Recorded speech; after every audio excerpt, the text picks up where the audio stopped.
बिस्मिल्लाहिर्रहमानिर्रहीम। अस्सलाम वालेकुम स्टूडेंट्स, उम्मीद है आप सब खैरियत से होंगे। हमारा आज का जो टॉपिक है वो ड्राइवर्स ऑफ ग्लोबलाइजेशन। कल हमने ग्लोबलाइजेशन के ऊपर बात की थी। हमने ग्लोबलाइजेशन के हवाले से डेफिनेशन को भी स्टडी किया था, इंटरनेशनल बिजनेस को भी स्टडी किया था, उसकी डेफिनेशन को, और ग्लोबलाइजेशन ऑफ मार्केट्स और ग्लोबलाइजेशन ऑफ जो प्रोडक्शन है उसको भी हमने स्टडी किया था, और कौन से इदारे जो हैं वो इस ग्लोबलाइजेशन पे काम कर रहे हैं, मार्केट से ग्लोबलाइजेशन पर और प्रोडक्शन सेक्टर के ग्लोबलाइजेशन पर जो काम कर रहे हैं उन इदारों के बारे में भी बात की थी। आज हम बात करेंगे जी drivers of globalization. Drivers of globalization, two macro factors underlie the trend towards great globalization। दो आपके इसमें मैक्रो फैक्टर्स हैं जो कि अंडरलाई कर रहे हैं इस ट्रेंड में, ठीक है, ग्रेट ग्लोबलाइजेशन में। Declining trade and investment barriers, ठीक है, और टेक्नोलॉजिकल चेंज के इन्वेस्टमेंट जो बैरियर्स है, इन्वेस्टमेंट बैरियर से मुराद क्या होता है कि अगर आप किसी कंट्री के अंदर जो है वो इन्वेस्टमेंट करना चाहते हैं और वहाँ पे आपको बहुत किस्म के टैक्सेस का सामना करना पड़ता है, तो बेसिकली आपके लिए क्या है, एक इन्वेस्टमेंट बैरियर है, ठीक है।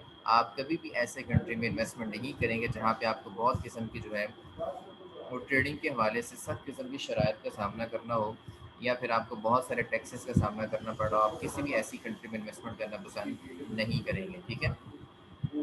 आपने अक्सर सुना होगा ये जो जजीरों के करीब मुल्क होते हैं, जैसे कि पैनामा लीक्स जो आपने सुना था, एक बड़ा हॉट केस था।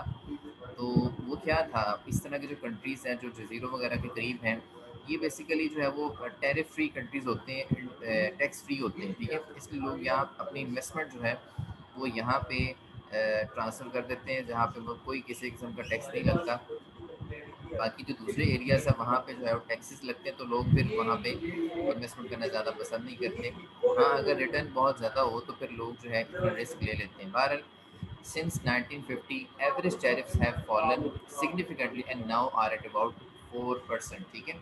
1950 से बात करते हैं तो टैरिफ्स जो है यानी कि टैक्सेस जो है वो कम होते होते अब जो है वो 4% पे पहुँच चुके हैं, ठीक है।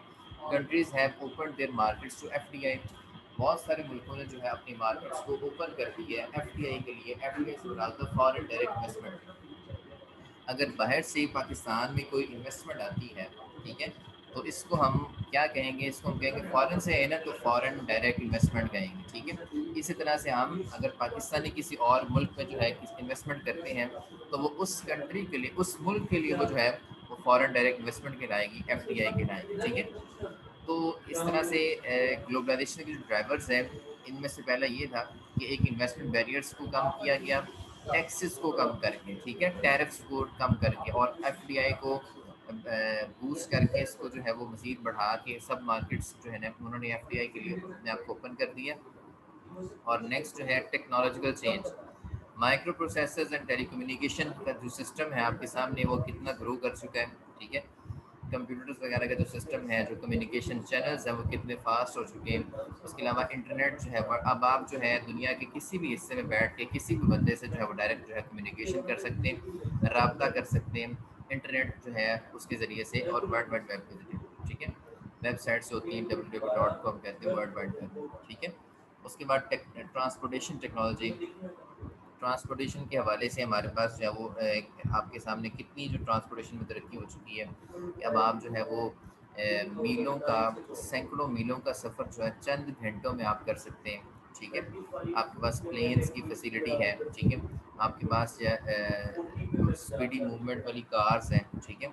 आप जो घंटों का सफ़र जो है चंद मिनटों में जो है वो उसको तय कर लेते हैं। तो इस तरह से ये बहुत सारी चेंज आई हैं जिनकी वजह से हमारे जो है वो हम मतलब दुनिया में जो लोग हैं वो एक दूसरे के मज़ीद करीब आ चुके हैं, ठीक है। ग्लोबलाइजेशन के हवाले से जो है इसको हम पढ़ रहे हैं। जी बेटा, इसमें नेक्स्ट हम मूव करते हैं जी। उसमें हमारे पास ये आपके पास एक टेबल है जिसमें आपको पता लगेगा कि किस तरह से जो है वो चेंज आई है टैरिफ्स में, ठीक है। एवरेज टैरिफ रेट यानी कि जो टैक्सेस के जो रेट्स थे on manufactured products as percent of value, ठीक है। जो मैन्युफैक्चर्ड प्रोडक्ट्स थी, लेकिन जो फिनिश गुड्स की अगर हम बात करेंगे उनके ऊपर जो टैक्सेस थे वो डिफरेंट कंट्रीज़ के वाले से, France, Germany, Italy, Japan, Holland, Sweden और ग्रेट ब्रिटेन और यूनाइटेड स्टेट्स, इसके हवाले से अगर हम बात करें तो ये 1913 के हवाले से हमारे पास टैक्सेस के रेट्स दिए गए हैं, उस वक्त कितने थे, ठीक है। 1950 में रेट्स यहाँ तक पहुँच गए, 1990 में जो रेट्स आपके सामने, और 2008 में जो रेट है जितने भी थे, ये 21 से शुरू हुआ था, ये 4 तक पहुँच गए, ठीक है। उसने यही बात की थी कि रेट्स जो है वो तकरीबन 4% तक जो है बिलो हो चुके हैं इंटरनेशनली मैन्युफैक्चर्ड प्रोडक्ट्स, ठीक है। अब देखें जितने टैक्सेस कम होंगे, जितने टैरिफ्स कम होंगे, ठीक है, उतनी ही ज़्यादा ग्लोबलाइजेशन जो है उसका फ़ायदा होगा, उतनी ज़्यादा जो आपकी इंटरनेशनल ट्रेड बढ़ेगी, ठीक है। आप दूसरे कंट्रीज़ में जाके जो है वो अपनी मतलब मिल्स, फैक्ट्रियाँ और जो है बिजनेस को स्टार्ट करेंगे, ठीक है। अब जैसे कि आपको पता है बहुत सारी जो है वो प्रोडक्शन सेक्टर्स जो है वो बांग्लादेश ट्रांसफ़र हो चुके हैं, जिसमें से एक बड़ा नाम इंटरलूक का है। आप सबने सुना होगा इंटरलूक का नाम। तो इंटरलूक ने जो अपना सेटअप है वो बांग्लादेश में स्टार्ट कर लिया है, ठीक है। बांग्लादेश में स्टार्ट करने का मकसद क्या था कि वहाँ पे जो कॉस्ट ऑफ लेबर है, कॉस्ट ऑफ लेबर बहुत थोड़ी है, ठीक है, बहुत कम है कॉस्ट ऑफ लेबर। तो लेबर की कॉस्ट कम होने की वजह से उनका प्रॉफिट उनको वहाँ पे ज़्यादा मिल रहा है, ठीक है। पाकिस्तान में जो है लेबर की कॉस्ट जो है वो ज़्यादा है एज़ कम्पेयर टू बांग्लादेश, ठीक है। तो बांग्लादेश में लेबर की कॉस्ट कम होने की वजह से, टैक्सेस कम होने की वजह से वहाँ पे जो है प्रोडक्शन फैक्ट्रीज जो है वो वहाँ पे ट्रांसफ़र हो रही है, ठीक है। तो इस हवाले से जो है ये एक आपके सामने एक चार्ट दिया हुआ है, किस तरह से कब कब जो है वो कितना रेट कम हो चुका है और आज कहाँ पे। 2008 के अगर हम देखें तो 2008 में ये स्टेटस आपके सामने है। इम्प्लीकेशन फॉर बिजनेस, ठीक है। इम्प्लीकेशन फॉर बिजनेस में हम बात करते हैं जी, बैरियर्स की बात करते हैं, ट्रेड की बात करते हैं, इन्वेस्टमेंट्स की बात करते हैं, ठीक है। और फर्म्स की बात करते हैं उनके मार्केट के हवाले से, ठीक है, उनकी प्रोडक्शन के हवाले से, उनकी फैक्ट्रियों की लोकेशंस के हवाले से हम बात करते हैं, टेक्नोलॉजी की बात करते हैं, ठीक है। तो सबसे पहले हम बात करते हैं जो lower barriers to trade investment means firms can view the world as their market, ठीक है। अगर बैरियर्स कम होंगे, रुकावटें तिजारत में कम होंगी, ट्रेड में रुकावटें जितनी कम होंगी, ठीक है। और इन्वेस्टमेंट में, इन्वेस्टमेंट अगर आपने कहीं करनी है या आपने कोई ट्रेड करनी है, तिजारत करनी, तो उसमें जितनी रुकावटें कम होंगी, ठीक है। तो इसका मतलब क्या है कि firms can view the world as their market, ठीक है। तो फर्म जो है उसके लिए जो है ये सारे काम करना, ट्रेडिंग करना दुनिया में डिफरेंट मार्केट्स में वो ज़्यादा आसान हो जाएगा, ठीक है। उसके बाद base production in the optimal location for that activity, और इस तरह से फर्म जो है मार्केट्स में अपनी जगह बनाने में आसानी फील करेगी, ठीक है। अपने जो प्रोडक्शन फैक्टर्स हैं, जो प्रोडक्शन अपनी जो मिल्स फैक्ट्री अगर बनानी है, उनके लिए अच्छे लोकेशन का इंतखाब किया जाएगा, ठीक है। और ये लोकेशन का इंतखाब कैसे किया जाएगा, जहाँ पे जो मार्केट्स हैं, जहाँ पे जो कंट्रीज लोअर बैरियर आपको ऑफर करें, मतलब कि जहाँ पे आपके पास बैरियर्स, रुकावटें कम हैं, इन्वेस्टमेंट बैरियर्स कम हैं, उन मार्केट्स की तरफ आप मूव करेंगे दुनिया में, ठीक है। और अपनी जो प्रोडक्शन सेक्टर्स हैं उनको उठा के वहाँ पे लेके जाएंगे, ठीक है। और बेहतर लोकेशन का वहाँ पे इंतखाब करेंगे और अपनी एक्टिविटीज़ का बाकायदा आगाज़ करेंगे, ठीक होगी बात। जैसे कि मैंने आपको अभी इंटरलूक की मिसाल दी है, इंटरलूक जो है वो पाकिस्तान से अपने सेक्टर जो उठा के वो बांग्लादेश में लेके जाने का मकसद यही था कि वहाँ की मार्केट्स जो थी, ठीक है, तो वो क्या वहाँ पे बैरियर्स कम थे, ट्रेड के बैरियर्स, इन्वेस्टमेंट के बैरियर्स, टैरिफ्स वगैरह कम थे, तो उन्होंने अपना जो प्रोडक्शन सेक्टर है उसका कुछ पार्ट जो है वो उठा के बांग्लादेश ट्रांसफ़र किया, ताकि वहाँ पे जो चीप जो है लेबर उनको पे करनी पड़े, और अच्छी लोकेशन का उन्होंने इंतखाब किया जहाँ पे उनकी जो है वो ज़्यादा ग्रोथ हो सके उनके बिजनेस की। उसके बाद नेक्स्ट बात करते हैं टेक्नोलॉजिकल चेंज मीन, इसका मतलब क्या होता है जी, आपके लोअर ट्रांसपोर्टेशन कॉस्ट, पहले जो ट्रांसपोर्टेशन की कॉस्ट है वो ज़्यादा थी, आजकल जो है आपके सामने कंपटीशन है। अगर हमने फैसलाबाद से लाहौर ही जाना हो तो आपके सामने देख लें कि यहाँ पे जब आप जाते हैं तो इतने कंपटीशन में जो बसेस खड़ी होती हैं, आप लाल ट्रेवल्स हैं आपके पास, ठीक, कोहिस्तान वाले हैं, सुबहान वाले हैं, ठीक है, जितने फ्लाइंग कोचेज़ हैं ये सारे के सारे कंपटीशन है ना बस में, आप जिसके साथ जाना चाहेंगे जाएंगे, आपको कोई फोर्स नहीं करेंगे, ये बेसिकली कंपटीशन है। एक बंदा जो दूसरे बंदे से कॉस्ट कम ऑफर कर रहा है, अगर ज़्यादा भी ऑफर कर रहा है तो उसके हवाले से वो फैसिलिटीज़ भी ज़्यादा दे रहा है, ठीक है, इसलिए कंपटीशन आ जाता है। और इस तरह से आप जब आपके पास जो है वो ट्रांसपोर्टेशन की कॉस्ट कम होती तो ये एक फेवरेबल साइन है बिजनेस के लिए, ठीक है। नेक्स्ट है lower information and communication cost, information कम होगी तो उसके हवाले से कम्युनिकेशन कॉस्ट भी जो है वो लोअर इन्फॉर्मेशन कम्युनिकेशन कॉस्ट से मुराद क्या है कि आपने जो इन्फॉर्मेशन डिसेमिनेट करनी है, जो फॉरवर्ड करनी है, उसकी जो कॉस्ट है वो कम होनी चाहिए, ठीक है। पहले ज़माने में क्या होता था कि आपने अगर एक ख़त भी भेजना होता तो आप जो है वो कितने लोग उसके अंदर इन्वॉल्व होते थे, ठीक है। अगर एक मुल्क से दूसरे मुल्क ख़त जाना है तो कितने लोग उसमें, कुछ सैकड़ों लोग इन्वॉल्व होके घोड़ों पे दौड़ा के उन्होंने कितने दिन लगा के, महीने लगा के वो ख़त पहुँचाने, ठीक है। लेकिन आज जो है वो इतनी कॉस्ट नहीं, पहले बहुत ज़्यादा कॉस्ट थी इसकी, ठीक है। तो अब उनको पे भी करना पड़ता था, जो खत लेके जाते थे या वापस जवाब लेके तो उनको पे भी करना पड़ता था। लेकिन आजकल जो है वो कम्युनिकेशन की जो कॉस्ट है, इन्फॉर्मेशन कॉस्ट, एक क्लिक पे है। आप मैसेज कर सकते हैं, आप ईमेल कर सकते हैं, ठीक है। तो एक क्लिक पे सब कुछ आपके सामने है। नेक्स्ट है जी low cost global communication network. इस तरह के नेटवर्क का इस्तेमाल किया जाए कि जो कि लो कॉस्ट ऑफर कर रहे हैं, ठीक है। Help create an electronic global market place. आपने एक इलेक्ट्रॉनिक ग्लोबल मार्केट प्लेस का जो है वो आगाज़ कर दिया, ठीक है।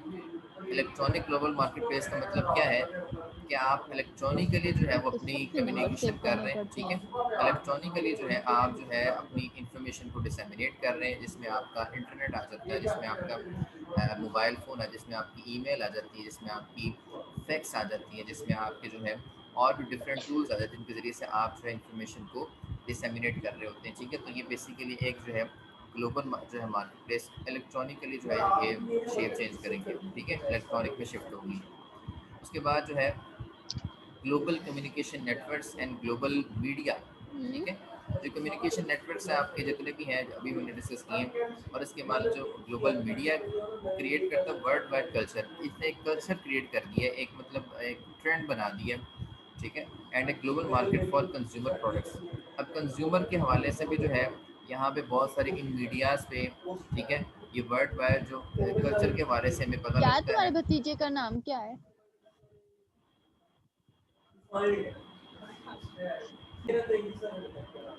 ग्लोबल कम्युनिकेशन नेटवर्क्स पे बात कर रहे थे और दूसरी मीडिया पे बात कर रहे थे, ठीक है। अब आजकल चूँकि हम ग्लोबली जो है हर चीज़ जो है ग्लोबलाइजेशन की तरफ जा रही है, ठीक है। लोग एक दूसरे के साथ जो है वो इंटरडिपेंडेंट हो चुके हैं, मार्केट्स इंटरडिपेंडेंट हैं, ठीक है। हमारे जो प्रोडक्शन सेक्टर्स हैं वो इंटरडिपेंडेंट हैं, ठीक है। इस तरह से हम इलेक्ट्रॉनिकली उन चीज़ों को जो है वो सेल आउट भी कर सकते हैं, जैसे कि ई कॉमर्स आपके सामने है, ठीक है। इंटरनेट के ऊपर जो कंज्यूमर्स जो हैं उनको फिजिकली मार्केट्स में जाने की जरूरत भी नहीं है, ठीक है। वो इंटरनेट के ऊपर ही जो है बहुत सारी चीज़ें उनको मिल जाती हैं, उनके हवाले से उनको प्रोडक्ट्स जो चाहिए होते हैं। आजकल आपको सामने पता है कि फेसबुक पे पेजेस बने हुए हैं, ठीक है, डिफरेंट वेबसाइट्स बनी हुई हैं, ठीक है, जहाँ पे आप अपनी जो मनपसंद प्रोडक्ट का इंतखाब कर सकते हैं और आप ऑर्डर डिलीवर कर सकते हैं। तो कंज्यूमर के हवाले से प्रोडक्ट्स भी जो है वो भी आपके सामने अवेलेबल है ग्लोबल मीडियाज़ वगैरह पे, ठीक है। और इसके हवाले से ये भी एक पॉजिटिव साइन है इंटरनेशनल बिजनेस के हवाले से। लेकिन देखिए पहले क्या होता था कि पहले ये फैसिलिटी नहीं थी, या तो आप फिजिकली मार्केट में जाके सेल करें या फिर आपको खुद दूसरे मुल्क में ट्रैवल करना पड़ता था अपनी चीज़ों को सेल करने के लिए, ठीक है। लेकिन अब ऐसा नहीं है बिल्कुल भी, ठीक है। अब क्या है कि आप जो है फैसलाबाद में अगर बैठे तो पूरे पाकिस्तान में जो है उस प्रोडक्ट को ऑफर कर सकते हैं, हर सिटी में हर जो है वो इलाके में जो आप प्रोडक्ट ऑफर कर सकते हैं इलेक्ट्रॉनिकली, ठीक है। इंटरनेट के ज़रिए से आप अपनी जो मार्केटिंग कर सकते हैं पूरे पूरे पाकिस्तान में। अगर फिजिकली देखें तो फिजिकली आप जो है पाकिस्तान के हर शहर को जो है वो हर शहर को आप जो है वो ऑक्यूपाई नहीं कर सकते। लेकिन इलेक्ट्रॉनिकली अगर आप इसको डील करें इंटरनेट के ज़रिए तो आप जो है इसको पूरे पाकिस्तान में हर इलाके में जो है इसको ऑफर कर सकते हैं, उसकी मार्केटिंग कर सकते हैं, ठीक है। तो ये जो है इन चीज़ों की एक इम्प्लीकेशन है बिजनेस के अंदर, ठीक है। टेक्नोलॉजी आपकी अच्छी होगी, आपका कम्युनिकेशन चैनल अच्छा होगा, आपको जो ग्लोबल मीडियाज़ की फैसिलिटी हासिल होगी तो अपने प्रोडक्ट्स इंटरनेट के ऊपर जो है दिखा सकते हैं। आपके उसमें ट्रांसपोर्टेशन की कॉस्ट कम होगी, ठीक है। आपके इन्वेस्टमेंट बैरियर्स कम होंगे, आपके ट्रेड के बैरियर्स कम होंगे, आपके जो टैक्सेस कम होगी, ठीक है। प्रोडक्शन के हवाले से आपको लोकेशन जो है अच्छी दस्तियाब होगी। तो ये सारी की सारी जो है बेसिकली ये फेवर में जाती है इंटरनेशनल बिजनेस में, ठीक है। तो इन ये जितनी चीज़ें अच्छी होंगी उतना ही आपका इंटर जो बिज़नेस है वो ग्रो करेगा, ठीक है। जितनी इन चीज़ों में रुकावटें होंगी उतना ही आपका जो बिज़नेस में आपको रुकावटें फेस करनी पड़ेगी। नेक्स्ट स्टूडेंट्स इसमें जो है हमारा the changing demographics of global economy है, ठीक है। जो डेमोग्राफिक्स आपके चेंज हो रहे हैं वक्त के साथ साथ उनको हम देखेंगे। There has been a drastic change in the demographics of the world economy in the last 30 years, ठीक है। डेमोग्राफिक चेंज हुए पिछले 30 सालों की अगर हम बात करें, ठीक है। दुनिया की जो मईशत है उसके हवाले से जो डेमोग्राफिक्स में चेंज आई है, उसमें 4 ट्रेंड्स जो हैं आपकी इंपॉर्टेंट हैं। सबसे पहले changing world output and world trade picture, ठीक है। जो आउटपुट है उसमें इंक्रीज़ हुई है, ठीक है। और जो ट्रेड की पिक्चर जो है, वर्ल्ड ट्रेड पिक्चर जो है वो भी आपके सामने वाज़ेह हुई है कि दुनिया में जो है वो कहाँ-कहाँ जो है वो ट्रेडिंग सेंटर्स हैं, ठीक है। कहाँ-कहाँ ट्रेडिंग हो सकती है, कहाँ के लोग जो है वो क्या उनका क्या टेस्ट है, क्या प्रेफ़रेंसेस है, कहाँ पे आप जो है अपनी चीज़ को डिलीवर कर सकते हैं, ऑफ़र कर सकते हैं। देखिए ज़ाहिर बात है कि आप जब दूसरे मुल्कों के साथ चलेंगे, डील करेंगे तो आपको उनकी तहज़ीब का पता लगेगा, आपको उनके कल्चर से वाक़फ़ियत हासिल होगी, आपको उनके रहन-सहन से, उनके पहनने ओढ़ने से शनासाई हासिल होगी। तो इस वजह से आप जो है उनकी नीड्स के मुताबिक, उनकी प्रेफ़रेंसेस, उनके टेस्ट के, उनकी नीड्स, वांट्स के मुताबिक जो है ऐसी क्वालिटी प्रोडक्ट बनाएँगे जो कि उनके काम आ सके, उनको सैटिस्फ़ाई कर सके, ठीक है। उसके हवाले से चेंजिंग फॉरेन डायरेक्ट इन्वेस्टमेंट हम देखते हैं जी कि जैसे ये ग्लोबलाइज़ेशन हुई है, उसके बाद जो है मुल्कों ने, दूसरे मुल्कों में जो है कंट्रीज़ ने एक दूसरे के साथ जो इन्वेस्टमेंट बढ़ा दी है, ठीक है। अब चाइना, अब आप देख रहे हैं चाइना जो है वो एक बेसिकली ट्रेडिंग के हवाले से दुनिया में इस टाइम टॉप पे जा रहा है, ठीक है। कोविड से पहले की अगर हम बात करें, कोविड ने तो सबको मतलब डिस्टर्ब किया, तो चाइना जो है वो टॉप पे जा रहा है। अगर हम बात करें ना मुआशी लिहाज से जो है ट्रेडिंग के हवाले से जो सुपर पावर इस टाइम चाइना ही है, ठीक है। तो फॉरेन डायरेक्ट इन्वेस्टमेंट की पिक्चर भी चेंज होगी। पहले इतनी इन्वेस्टमेंट नहीं थी, पहले लोग दूसरे मुल्कों में जाके, दूसरे इलाकों में जाके इन्वेस्टमेंट नहीं करते थे।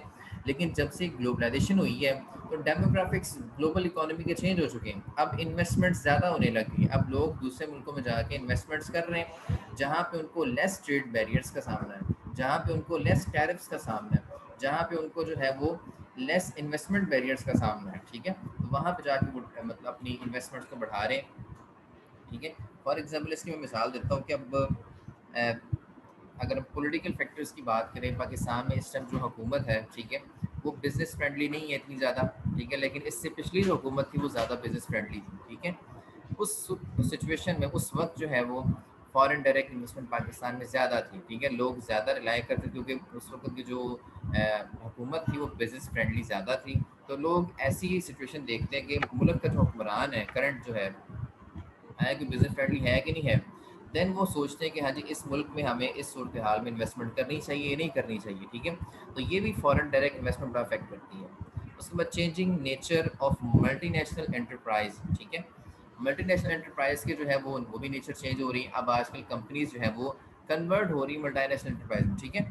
एक होती है जी इंटरनेशनल, एक होती है मल्टीनेशनल कंपनी। इन दोनों में क्या फ़र्क होता है? इंटरनेशनल कंपनी से मुराद यह होता है कि फॉर एग्जांपल पाकिस्तान में अगर एक कंपनी है, उसका हेड ऑफिस पाकिस्तान में है, ठीक है। लेकिन वो दूसरे कई मुल्कों के साथ डीलिंग कर रही है, उसकी प्रोडक्ट्स जो है वो दूसरे कई मुल्कों में एक्सपोर्ट हो रही हैं, तो इसको, ऐसी कंपनी को हम इंटरनेशनल कंपनी कहेंगे, इंटरनेशनल एंटरप्राइज कहेंगे। लेकिन on the other hand, side by side, अगर if you talk about the multinational enterprise, इसमें क्या होता है कि हेड ऑफिस जो है वो, जो प्रोडक्शन सेंटर है वो सिर्फ एक जगह पे नहीं है। हेड ऑफिस तो एक जगह पे है लेकिन जो प्रोडक्शन सेक्टर्स है वो दूसरे कंट्रीज में भी है। फॉर एग्जांपल अगर हम बात करें कोको कोला पेप्सी की, तो पाकिस्तान में भी उनका प्लांट लगा हुआ है और भी डिफरेंट कंट्रीज में उनका प्लांट लगे हुए हैं, ठीक है। तो ये मल्टीनेशनल कंपनीज हैं। इंटरनेशनल में यही फ़र्क है, इंटरनेशनल में हेड ऑफिस एक जगह होता है, प्रोडक्शन जो प्लांट होता है वो भी एक ही जगह होता है, ठीक है। बाकी कंट्रीज में जस्ट सप्लाई होती है प्रोडक्ट्स की, ठीक है।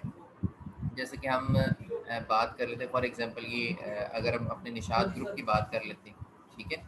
या हम अपने जो है वो क्या कहते हैं इसमें इब्राहिम फाइबर्स की बात कर लेते हैं, ठीक है। तो ये बाहर भी चीज़ें भिजवाते हैं, लेकिन इनके जो प्लांट्स हैं, जो वो फैक्ट्रीज़ हैं, वो सिर्फ पाकिस्तान में ही हैं, लेकिन बाहर एक्सपोर्ट करते हैं। एक्सपोर्ट करने की वजह से इनका स्टेटस इंटरनेशनल का हो सकता है। लेकिन जो आपकी अगर हम बात करें ना मल्टीनेशनल में, उसमें जो है वो प्रोडक्शन जो फैक्ट्रीज़ है ना, वो भी दूसरी जगह पे हो सकती है, प्रोडक्शन प्लांट भी दूसरे मुल्कों में होते हैं और वो वहाँ की मतलब जो हवाले से उसको बना के वो डील कर रहे होते हैं। ऐसी कंपनीज़ को हम मल्टीनेशनल कंपनीज़ कहते हैं, ठीक है। तो इसकी नेचर भी चेंज होगी कंपनीज़ की।